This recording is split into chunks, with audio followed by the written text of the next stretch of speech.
공공임대주택 누가 입주하나? 세입자 입장에서 공공임대주택의 장단점에 대하여 알아보겠습니다. 그리고 공공임대주택의 입주 자격과 전년도 도시근로자 가구당 월평균 소득과 본인의 월평균 소득을 어떻게 확인하는지에 대하여 살펴보겠습니다. 콘텐츠가 마음에 드시면 구독, 좋아요, 채널 고정 부탁드립니다. 1. 공공임대주택의 장단점 세입자 입장. 공공임대주택 장점으로는 저렴한 주거비용. 공공임대주택은 주변 시세보다 저렴하게 입주가 가능하며 사회초년생, 청년, 신혼부부, 저소득층 등에게 큰 도움이 됩니다. 장기 거주 가능, 최소 5년에서 최장 50년까지 임대가 가능하므로 안정적인 생활이 가능합니다. 보증금 인상 부담 감소, 임대 기간 동안 보증금 인상에 대한 스트레스를 받지 않아도 됩니다. 우선 분양권 제공, 일부 공공임대주택은 임대 기간 만료 후 해당 주택을 분양받을 수 있는 우선권이 있습니다. 그럼 공공임대주택의 단점은 어떤 것이 있을까요? 까다로운 자격 요건, 임대계약 갱신 시마다 소득 등의 자격 요건을 충족해야 하며 자격 요건이 충족되지 않을 경우 퇴거해야 합니다. 주택 상태, 일부 공공임대주택은 노후된 주택인 경우가 있습니다. 관리비 부담, 일부 공공임대주택은 관리비가 비교적 비싸다는 단점이 있습니다. 입주민 변동성, 입주민이 자주 바뀌는 경우 공동생활 공간에서의 질서 유지가 어려울 수 있습니다. 이러한 장단점을 고려하여 개인의 상황에 맞는 최적의 선택을 하시는 것이 중요합니다.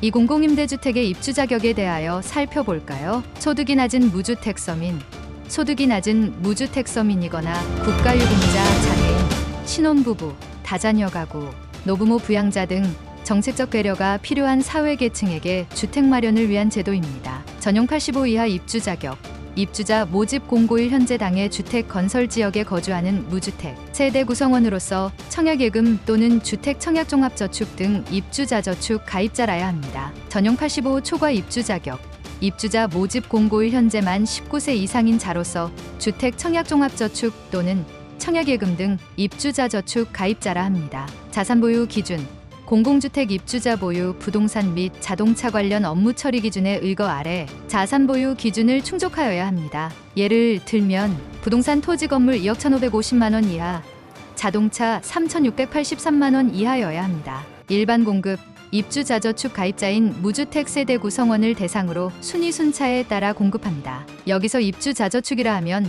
청약예금을 포함하여 주택 청약종합저축을 말합니다. 3자녀 이상 다자녀, 청약예금을 포함하여 입주자 저축에 가입하여 6개월이 경과된 자로서 매월 약정 납입일에 월 납입금을 6회 이상 납입한 무주택 세대 구성원이어야 합니다. 노부모 부양, 1순위에 해당되는 자로서 건설량의 5% 범위에서 입주자 모집 공고일, 현재 65세 이상의 직계존속을 3년 이상 계속하여 부양하고 있는 무주택 세대 구성원 중 세대주의여야 합니다. 직계존속은 배우자의 직계존속도 포함합니다. 여기서 부양이라 하면 세대별 주민등록표상에 등재되어 있는 경우에 한합니다. 신혼부부인 경우에 대하여 알아볼까요? 청약예금을 포함 입주자 저축에 가입하여 6개월이 경과된 자로서 매월 약정 납입일에 월 납입금을 6회 이상 납입한 무주택 세대 구성원에게 건설량의 30% 범위에서 입주자 모집 공고일 현재 신혼부부에게 공급합니다. 혼인기간 7년 이내이거나 6세 이하의 자녀를 둔 사람이거나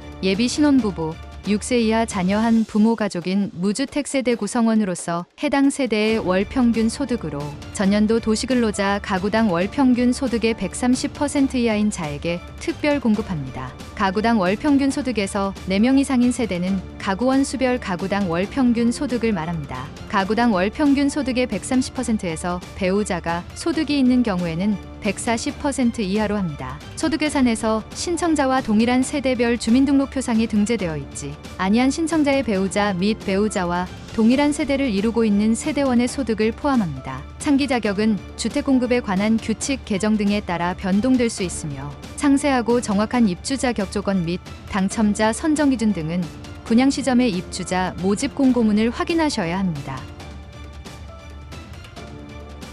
참전년도 도시근로자 가구당 월평균 소득과 본인의 월평균 소득 알아보기. 전년도 도시근로자 가구당 월평균 소득은 대한민국 통계청에서 매년 발표합니다. 2023년도 귀속 전년도 도시근로자 가구당 월평균 소득은 2022년도 4인 가구 기준으로 월평균 소득 709만 4,205원에서 2023년에는 56만 7,851원 증가한 766만 2,056원으로 약 8% 증가하였습니다. 월평균 소득을 계산하기 위해서는 전년도의 소득을 기준으로 하며 이는 공공주택으로 LH공사와 SH공사에서 공급하는 공공분양주택과 공공임대주택, 장기전세주택과 국민임대주택, 신혼인왕타운과 행복주택, 영구임대주택 등의 입주 자격 중에서 소득 기준을 적용하는 기준이 됩니다. 월평균 소득을 확인하는 방법을 알아볼까요? 직장인은 국민건강보험 홈페이지에서 직장보험료 조회를 통해 월평균 소득을 조회할 수 있습니다. 직장인은 국세청 홈택스에서